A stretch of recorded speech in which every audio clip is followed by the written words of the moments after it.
This is less of a confession and more of a story of how I came to understand depression firsthand. But mostly, this will explain why depression hits men too easily and how to actually get started to vanquish depression forever. Now, during the recession we had to have in the 1990s here in Australia, for me, it was the straw that broke the camel's back. Those were the days when I ran an advertising agency, and after our then Prime Minister, Paul Keating, announced that Australia was in a recession. This is a recession that Australia had to have. Our phone calls changed from the excitement of oncoming business to announcements of bankruptcies. I was just in my 30s, and one evening I calculated that at my highest ever income, I would have to work until I was 70 years old to pay off my debts or go bankrupt myself. Now, my life was like a country song. I couldn't cope. I resorted to alcohol and drugs. My fiance left me. My dog got hit by a car. I was broke and I was going nowhere. I had no hope, no solution. So one night I emptied my house of alcohol and drugs, stood at the deep end of my swimming pool and dived in, hoping never to see the light of day again. Thankfully, it didn't work, and I failed at that too. Like most men, I hid my shame and I hid my depression. When people ask me, "Are you okay?" I just said I was stressed or tired or both. I had underlying depression for most of my life. I still had depression even after graduating as a life coach in 2002. It wasn't until 2004 when I enrolled to learn neuro-linguistic programming that something changed. I came to understand how we build a psychology of depression, and more importantly, how to actually get rid of it. That's my story, and depression doesn't have to be your story. If you have depression, let me explain how you can turn this around. After studying neuro-linguistic programming, also known as NLP, my clients called me a brain untrainer. I'm also a trainer of life coaches, and I teach our students how to coach and how to help clients with depression. So let me share with you our unique clinical research on depression and answer the question, why does depression get men too easily and how to avoid it forever? Now, after giving you some background, I'll show you a technique that anyone can do to help to start the journey beyond depression. And if you wish to access a legitimate solution, be sure to watch this entire video to the end. Now, let me start by saying that it's suggested that women are twice as likely to suffer from depression than men. Now, I don't think this is absolutely correct, as many of these statistics typically are sourced from clinical work. Most men don't go to clinics. This has become self-evidenced in our life coaching and NLP training courses, as our classes are typically comprised mostly of women. Usually our classes are filled with 70% of women, as women are twice as likely to take action to improve themselves.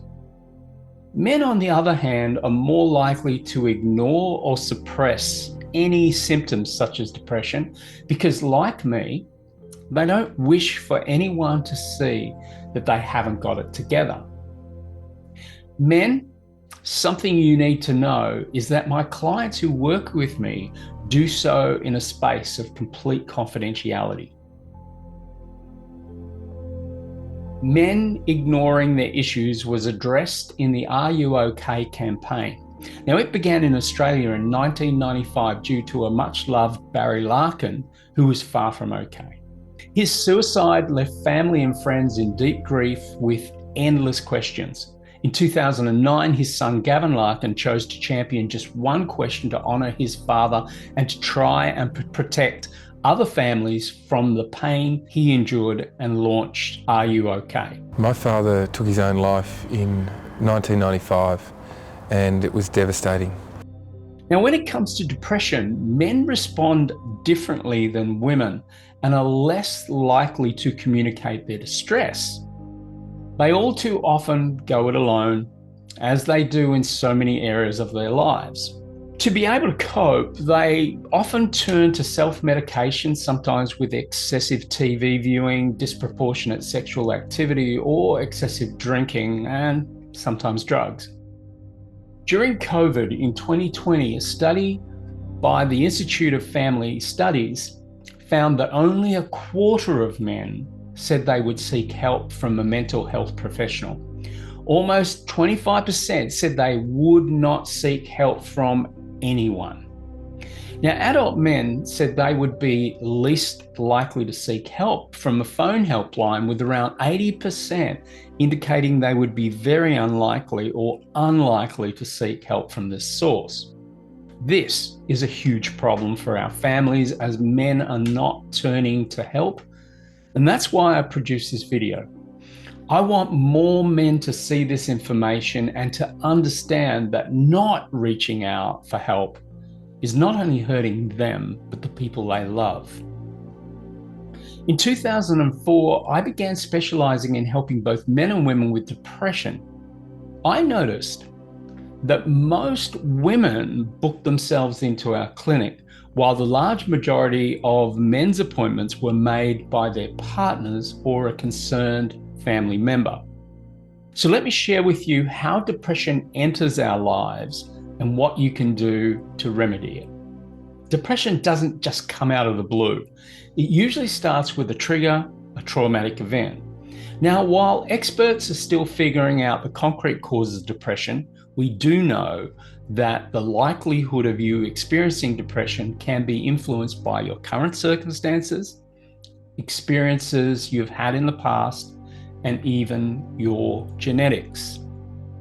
Though neurology is complex, let me explain it simply. Now, while people believe that depression is a mental disorder or worse, a disease, I vehemently disagree. It is my belief that depression is actually the sign of a very healthy brain. If more men realize that there is nothing wrong with them other than needing some help or some work, I'm sure more men would reach out for help. Let me explain how our brain works. Let's say you're walking along a track in the middle of the bush and you just see a snake ahead of you. Instantly, you would stop. It makes sense because your brain is designed to protect your life. This is exactly the same thing your brain is doing when you experience a traumatic event. Let me put this in a typical scenario, and I'll use my own personal experience. When I was 7 years old, my teacher told me to stand up and say my 8 times tables out loud to the class. Now, I immediately felt this heat come to my face. Stress increased the delivery of cortisol into my body, and cortisol narrows the arteries, while another hormone, epinephrine, increases your heart rate. Now, working together, they force your blood to pump harder and faster as you confront and resolve your immediate threat. Now, when we get stressed, our blood drains from our brain to put more blood in our limbs as we prepare for fight or flight. So this causes you not to think, but to run or fight or freeze. Now, as a result, I couldn't think. I couldn't even get past 3 8s, and all the kids in the class laughed at me. Now, in that moment, I felt like a complete idiot. I lost my love of mathematics, and I lost any love that I had for public speaking. I thought I was stupid from that moment onwards, and this was just one of my triggers of my depression. This is how depression actually started for me. So, what did my healthy brain do? It stopped me from ever putting myself out there under the same threat. This is a smart brain. It's saying, don't ever do that again. Does that make sense? After working with hundreds of clients with depression, I noticed that most of them had 1 to 3 key traumatic experiences that caused their brain to say, don't ever do that again. These events caused our clients to be sad, angry, guilty, fearful, blameful, and worse, shameful. What I need you to get is this. Society sees these emotions as being negative. Your brain uses these emotions to protect you. These emotions cause us to recede and hide instead of standing up, confidently putting ourselves out into the world. This is the reason why most people with depression don't actually reach out for help, as they've decided to exclude things from their life, and so they typically retreat rather than reach out for help. They hide instead of ask for help. Now, when he is depressed, he's not unlike a sick elephant. Rather than trying to stick with the herd and potentially slowing them down, the elephant heads for the elephant graveyard. Ladies, if your children or your man is withdrawing, share this video with him, as it might help to make some sense out of depression. He's not sick, he's hurt, and he doesn't know how to remove the cause. So this next part is for you if you have depression. In truth, you're going to need some special help, but this will at least get you started. So let me start by saying that in 1991, Dr. Amor discovered that the heart has its little brain, or intrinsic cardiac nervous system. Your heart brain is composed of approximately 40,000 neurons that are like neurons in the cephalic brain, otherwise known as the head brain. So this means that your heart has its own nervous system, but when we experience trauma, we typically deny our heart. Instead, we override our own personal needs, preferring instead to focus on supporting our families or focusing on our careers. This centers our focus only on our head brain, denying our heart brain. Because we typically retreat or recede when we're depressed, in those moments alone, you likely spend too much time thinking about your problems, or worse, your past. There's a feeling that runs through you that could be described as a lack of faith in yourself, a lack of faith in the future, in your leaders or the world, or a level of diminishing hope. So here is what you can do, though I will say to you, you'll most likely not feel up to doing this, but I urge you to forge ahead anyway. Do this anyway, as it'll get you started. Here's what you can do. Take some time out of your day for you. Sit down, uninterrupted in a quiet space. Being in nature actually would be ideal, but if you can't, just find a quiet place at home. Sit down with a notepad and focus on your heart and ask yourself, what does my heart need? Be patient and listen. Write down your answers. Your heart is where you will find your values, what is truly important to you, and it's where you'll likely find a level of compassion for yourself. Write down everything that's important to you, everything you care about. You'll find that your heart speaks simply, but clearly. This will take you out of your head brain and into your cardiac brain or heart brain. People with depression need to get out of their heads and into their bodies. This is why physical exercise is helpful. You won't want to do that either, but it will help.